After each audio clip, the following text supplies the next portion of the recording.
I've been experimenting with wired versus wireless sanders lately. You might have noticed I've been using wired more than wireless. Woodstarter sent me the set of matching sanders, so I could do this comparison video on fair playing grounds. They both come with plenty of sandpaper to get you started, and this cool tool that helps you align the holes with the sander, something that often took me a few tries to get right. Both have settings that go from 1 to 6, and this is one of the reasons I love wired sanders so much. They never get a low battery and always go at full power. Let's do a few tests and I'll show you the advantages of each kind for me, making having both available the perfect solution. The first test I'll do is the good old pencil line test, and see how they perform, each doing half of the board's length.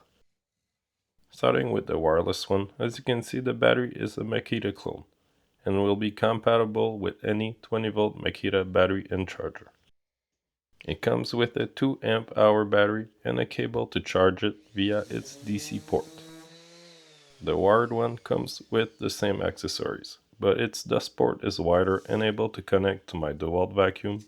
More on that later. The wired sander feels real smooth, and from my first observations, less loud and vibraty, if that's even a word, than the wireless one.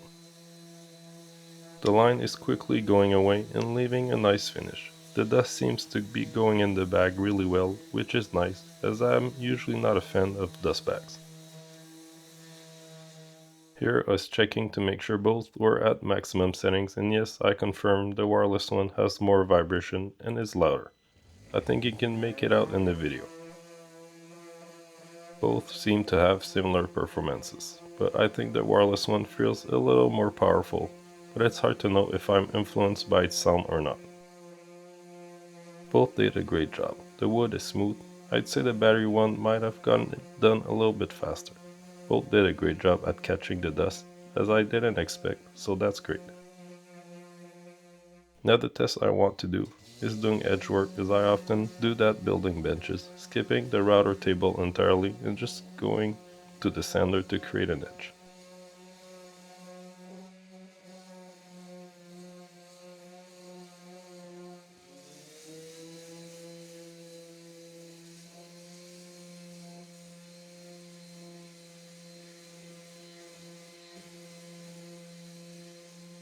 That's great, no problems here. The sandpaper are still in great condition.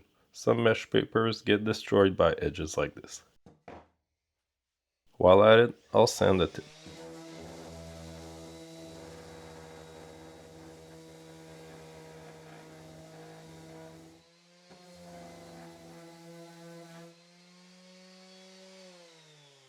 The wireless one definitely feels like it's spinning faster, more aggressively, but both are getting the job done equally.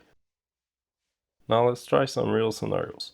Different materials, removing paint from wood, and finally, plug the wired one into my DeWalt vacuum, which is one of the reasons I preferred wired, as you'll see in a bit.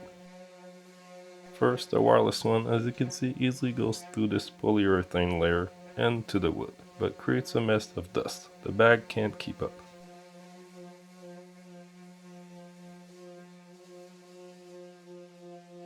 The wired one, still on its bag, has the same issue. Paint particles are small and just get everywhere, but it gets the job done, maybe a little slower than the more aggressive wireless sander.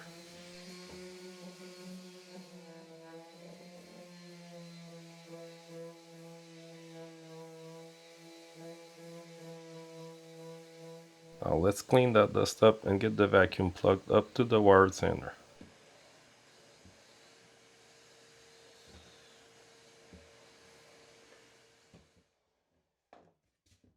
As you can see, it's a direct fit for the vacuum, and using the silicone strap I can pass the cable through, which basically just makes it have to drag the vacuum, which I want anyway, not having to deal with batteries at all.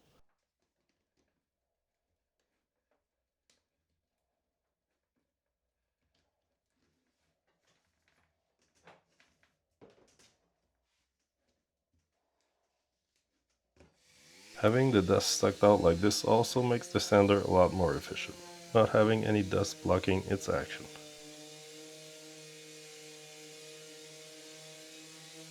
As you can see, this made it pretty great.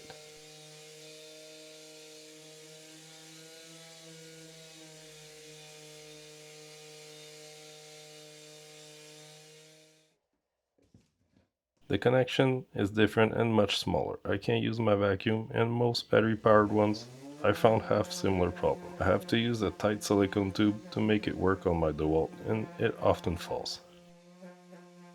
Even though it's not on the vacuum, as you can see, it easily sanded this live edge with just more of a mess.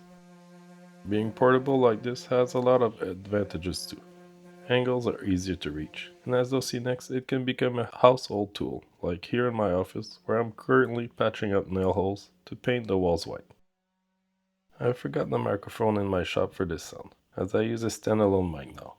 That's why the sound is so far away. Still getting used to my new camera and tools here. I guess I know what my work sounds like to people in the house now.